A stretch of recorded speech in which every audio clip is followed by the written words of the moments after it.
গণঅভ্যুত্থানের ছাত্র নেতাদের নেতৃত্বে নতুন রাজনৈতিক দলের আনুষ্ঠানিক আত্মপ্রকাশের আগেই পদ পদবি নিয়ে ভুল বোঝাবুঝিকে ইতিবাচকভাবে দেখছেন সাধারণ শিক্ষার্থীরা।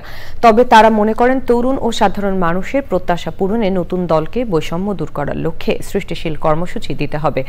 আর বিশ্লেষকরা বলছেন দ্বিধা বিভক্তি থাকলে নতুন রাজনৈতিক দল পরিচালনা করা চ্যালেঞ্জিং হবে।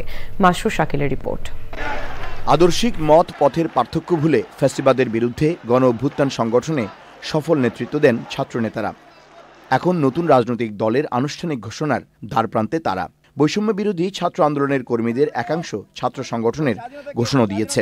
তবে নিজেদের মধ্যে ভিন্নমত নতুন দল নিয়ে আগ্রহ ও আলোচনার জন্ম দিয়েছে। তারা যদি আমার মনে হয় রাষ্ট্র সংস্কারের বা ভবিষ্যতে আমাদের দেশের হাল ধরতে চায়, আমি মনে করি সেটাকে সবার স্বাগত জানানো উচিত। এবং সেই সাথে আমার মনে হয় যে সকল পলিটিক্যাল পার্টির উচিত কি তাদের সাথে একসাথে কাজ করা। ইকুইটি ক্রিয়েট ইকুয়ালিটি, একটা সোসাইটিতে ইকুইটি থাকাটা ইম্পর্টেন্ট।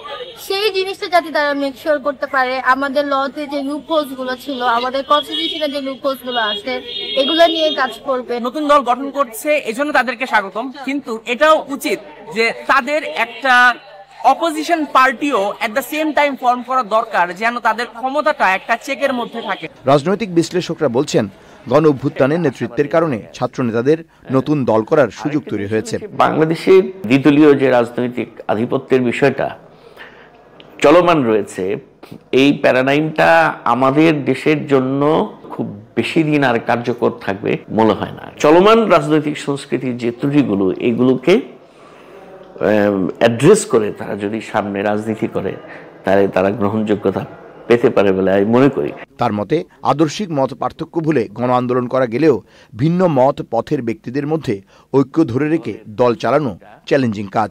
দলটা কিভাবে গঠিত হবে এই বিষয়ে তাদের প্রস্তুতির মধ্যে একটা দুর্বলতা রয়ে গেছে। বিশেষ করে আমরা লক্ষ্য করছি যে দলের বিভিন্ন পর্যায়ে কে কোন পর্যায়ে নেতৃত্ব দিবে, এই বিষয়গুলো নিয়ে তারা এক ধরনের সিদ্ধান্তহীনতায় ভুগছেন। তারা প্রসিডিউরটা ঠিক করতে পারেন নাই। জাতীয় নির্বাচনে নতুন দল কেমন করবে সেটি তাদের লক্ষ্য উদ্দেশ্য ও জনগণের পক্ষে কর্মসূচি বাস্তবায়নের উপর নির্ভর করবে বলে মনে করেন বিশ্লেষকরা। বাংলাদেশের নতুন রাজনৈতিক দলের আত্মপ্রকাশ নতুন নয়। গণ অভ্যুত্থানের 6 মাসের মাথায় গণ অভ্যুত্থানের ছাত্র নেতৃত্ব সে পথেই হাঁটছে। বাংলাদেশে পুরনো বিভাজিত ও ক্ষুদ্র দলান্দ রাজনৈতিক ব্যবস্থা বাদ দিয়ে নতুন একটি জনকল্যাণের যে রাজনৈতিক বন্দোবস্ত, সেটি তৈরি করার ক্ষেত্রে নতুন এই রাজনৈতিক দল ভূমিকা রাখবে এমন প্রত্যাশা সবার।